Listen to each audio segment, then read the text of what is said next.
What's going on, guys? It's Ben here from BH Aquatics, and in today's video we're going to be doing part 2 to our breeding for profit.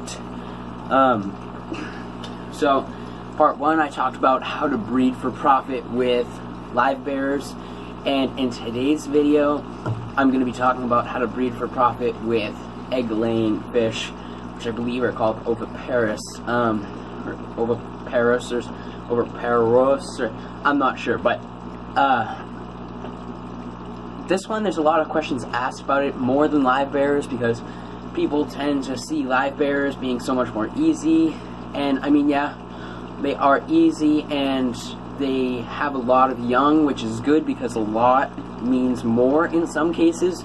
But the thing that people are drawn to when they go to Oviparous and egg-laying fish is that they bring in a lot more money, especially if you're like doing like angelfish or discus, like especially discus. Like, I mean, I know some people that will breed discus and,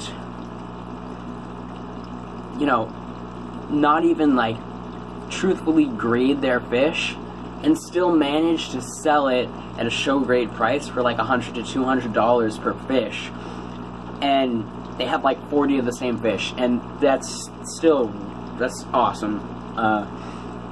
Obviously, in breeding fish that lay eggs, it's a little bit more challenging, but, you know, there's a lot more profit involved in the sight of the fish are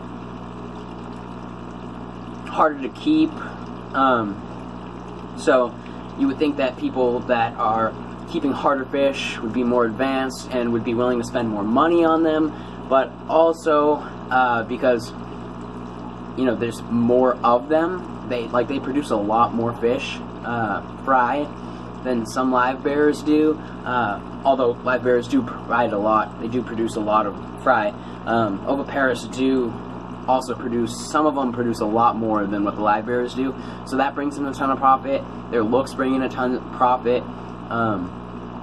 You know, just how rare they are bring in a ton of profit. But really, you know, just egg-laying fish in a general subject, they just bring in probably the most profit in the aquarium hobby. So now we're going to talk about how to breed for profit. It's the same exact deal with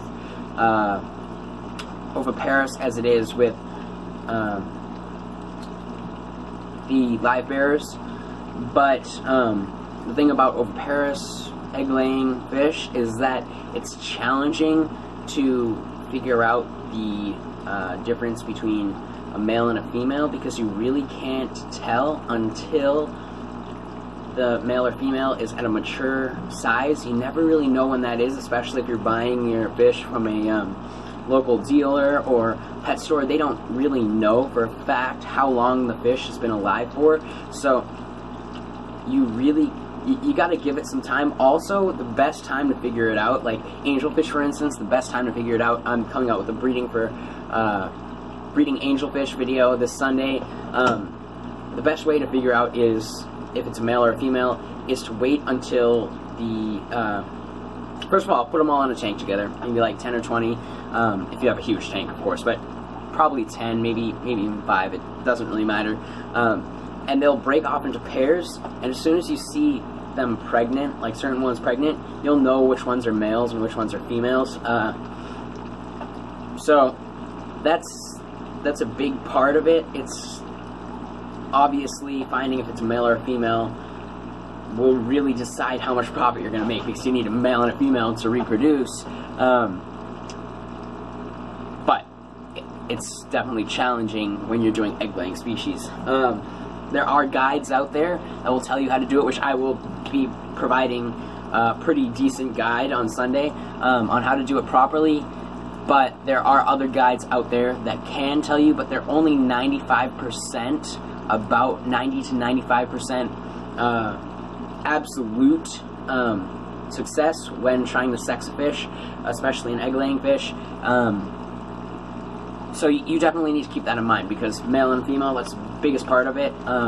Second largest part is you gotta know where you're gonna sell your fish before you buy them. So you go out and buy 10 angelfish, right? One of them is male, 9 of them are females, right?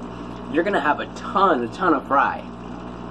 And then they all reproduce. You have 2 55-gallon tanks. Now I only have one, and it's not even set up. I have all these other tanks though, and you know, so I buy those 10 fish, one's a male, all the rest are females, alright? 9 females. Let's say they each have 40 fry, right? 9 times 4, what is that? 360 fry. Alright, so 360 baby angelfish that will grow up to be the full size of the parents. And the parents are taking up all the space in a 55-gallon tank. That's a lot of fish. So you want to make sure that you have a deal with somebody like maybe your local fish store who's willing to take your fish if you don't have an auction coming up or anything like that, because it is definitely challenging. That's why I personally don't breed egg-laying fish, because I'm not connected with any dealers who would be willing to sell them if I didn't have an auction coming up, which I've been to a couple of auctions, but they're so rare, like it's so hard to find an auction and just constantly go to it. So you definitely want to make sure you have a place to bring your fish, or else it's not really worth breeding them, because they might die off if you overpopulate some of your tanks. So those are the 2 largest parts that you need to keep in mind when breeding oviparous egg-laying fish. So I'll see you guys in the next video. Thank you for watching. The 3rd part, we're going to be talking about propagating plants. So make sure to check that out next Thursday, and thank you guys so much for watching, and I'll see you in the next video.